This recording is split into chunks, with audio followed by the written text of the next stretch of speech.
You can't be who you're going to be and who you used to be at the same time. And oftentimes we will pray for a new season, but we want to keep all of the old things in place. Life taught the lesson. Wisdom made it curve. Welcome to the Wisdom Curve podcast, where we pull wisdom from the lessons life made us earn. This is Earl, your favorite life lessons coach. You can't be who you're going to be and who you used to be at the same time. Let me say that again. You can't be who you're going to be and who you used to be at the same time. So a lot of us want to be these big, grand, great people in the world, or we may want a new job, or we may just want a new spouse. But you can't be who you are now and who you used to be and be that person at the same time. The old version got you here, but it can't take you the next place that you want to go. So I need you to understand that. I'm not saying that who the version of you that you are, the version of me that I was, the version of me that I am now is a bad thing. The old version was necessary in order for me to get to the places that I've been.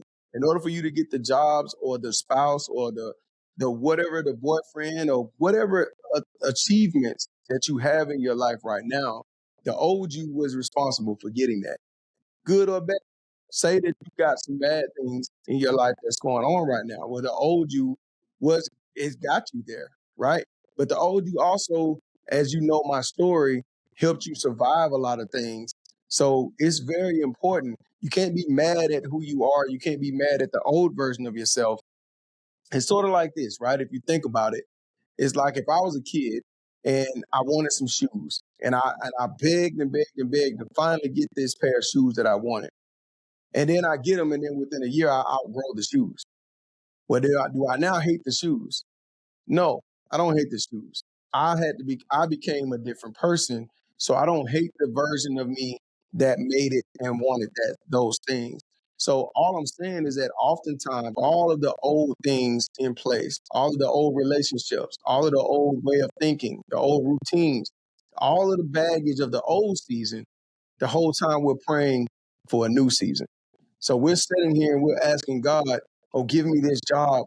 I really got to have this promotion. I really want this thing. But deep down, we don't want to change the person that we are. We don't want to change the habits and routines that we have, but we can't have that new thing and we can't get to that new thing, or we can't keep that new thing until we grow and become that new person. So every next level requires something different from you than the last level. It requires a new skill. It requires a new vision. It requires a new version of you in order for you to get there. So a story for me that how this relates back to me when I'll give you two. When I was a teacher and I wanted to become an administrator, I got the job, right? But the thing is once I got the job of being an administrator, I couldn't do the same things that I did as a teacher in order to be an effective administrator.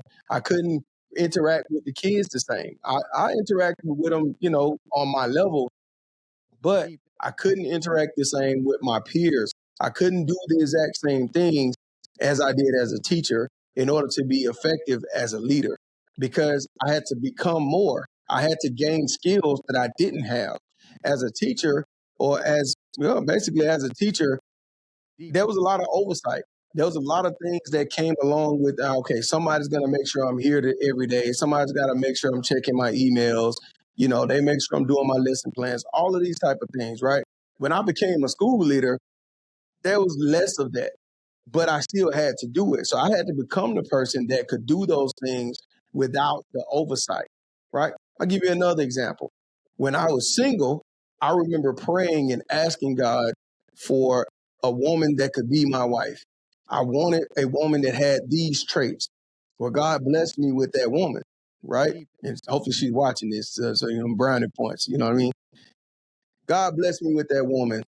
And I quickly realized that all the things that I did as a single person, I'm very flirty. I'm smiling at people and people hitting on me and stuff because I'm just smiling all in their face, right?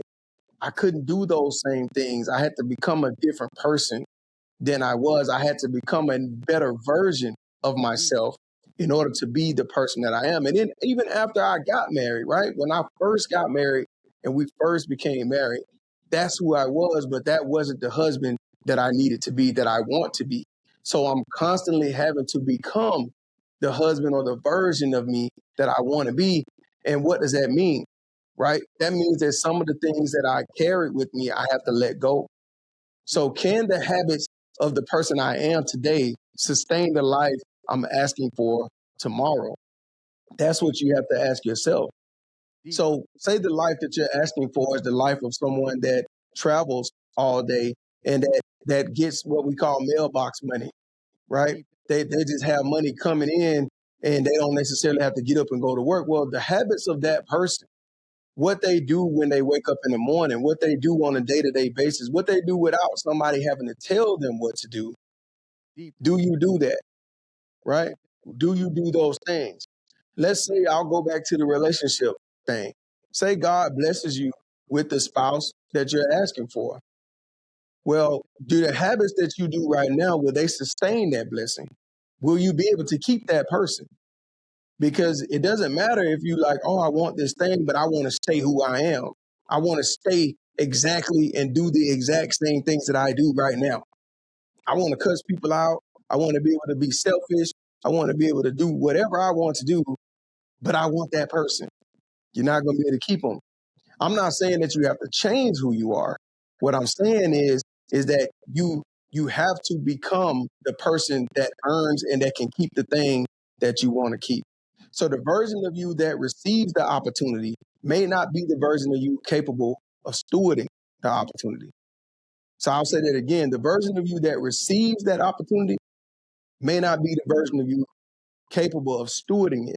So if you're asking for a new position, which I have, and then you get that new position, okay, you got it. Now you feel like, man, I'm in over my head. I have imposter syndrome. What? No, no, no. God knew that you could do it. That's why you got it. You just have to become more than you are right now in order to keep it. And you have to realize that. So you want the thing, now you got to become the person. Okay. So a lot of times they'll say become the person first and then do it. And that's fine. But sometimes God will bless you because he knows that you can take it. So he's going to take it, but you can also lose it if you don't become the one that can keep it. Becoming, though, isn't about adding something new. It's more about letting something old die. So it's not so much about like, I need to gain this new skill. A lot of times people will think, in order for me to become this thing or become this person, then I got to gain this new skill. That's not what I'm saying. What I'm saying is, in order for you to become the person that you're supposed to be, there may be some things in your life that you got to let go of. That's the thing.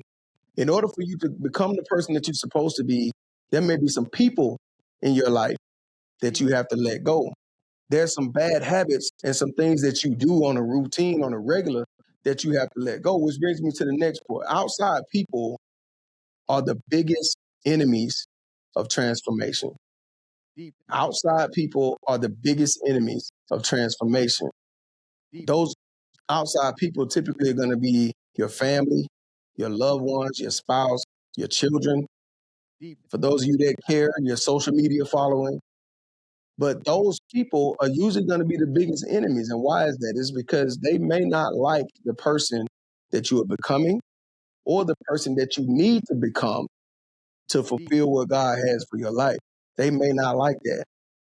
And if they don't, a lot of times people will not pursue it because they don't want to upset those people. I had someone tell me once, long time ago, long time ago. I want to say this because my wife gonna probably watch this. Long time ago, I was had someone tell me once, mind how things have changed. When we moved on, when I moved on, my how things have changed is how they said it. And I remember responding, well, things didn't change. I changed. And so when I changed, I put those boundaries up. I put those borders up and said, I'm no longer doing this. I'm no longer playing this game with you anymore. And when that happened, that person didn't like it. Now, I could have been a weaker person in that moment and was like, man, they don't like it. I need this affirmation from them. So I have to keep doing this thing that I know is holding me back from who I need to be. So stop consulting an old identity about a new future. Stop consulting an old identity about a new future. I'm not saying that you can't think about who you are as a person. But when you start thinking of who you want to be and then you tell yourself, man, I don't know if I can do it. We can't do that. I'm not the person that do that. We don't do that. I don't do that. Well, who are you asking? You asking your old person that couldn't do that. Your old self could not do that. So they're not lying. But the new version of you that you want to be, well, it can. And it will do that.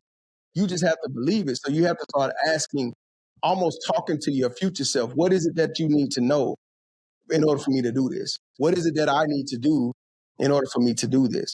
You can't go back and consult your old version of yourself about something for the future. It hasn't been there. So you can't consult that. That's called self-limiting behavior. And it's based on who you used to be, not who you want to be. So there's usually a gap between who you want to be and who you are right now. And a lot of times people try to fill that gap with information. I need to go learn this. I need to go learn that. They try to fill it with information. I would say consult God first. And you need to fill it with faith and belief. And when you fill it with faith and belief first, then you get the information. If you don't believe it and you don't think that God, and you're not doing what God needs you to do in this next season, it don't matter how much information you get. You're never going to achieve it. And if you do, you won't become the person that can hold on to it. So the Bible verse that I like to think of this is Isaiah 43, 18 to 19. It says, forget the former things. Do not dwell on the past. See, I'm doing a new thing. Now, it continues to go from there. But those were the words that God spoke through the prophet Isaiah. And God never said that your past didn't happen. He says not to dwell on it because he's making a new thing. So all of the things that you did that maybe were not great things that got you to the point to where you are now. And that could be a good point, right? Or you could be sitting in jail. But all of the things that got you to that point, that's good. But if you like, you know what, I know that I don't like these things. I know that this isn't me. Okay, cool. Don't dwell on them. You're going to become this new thing. But you have to trust that you're going to be that new thing. So maybe your first step isn't figuring out who you want to become. Maybe the first question is, what do I already know I can't take with me? What do I already know I can't take with me?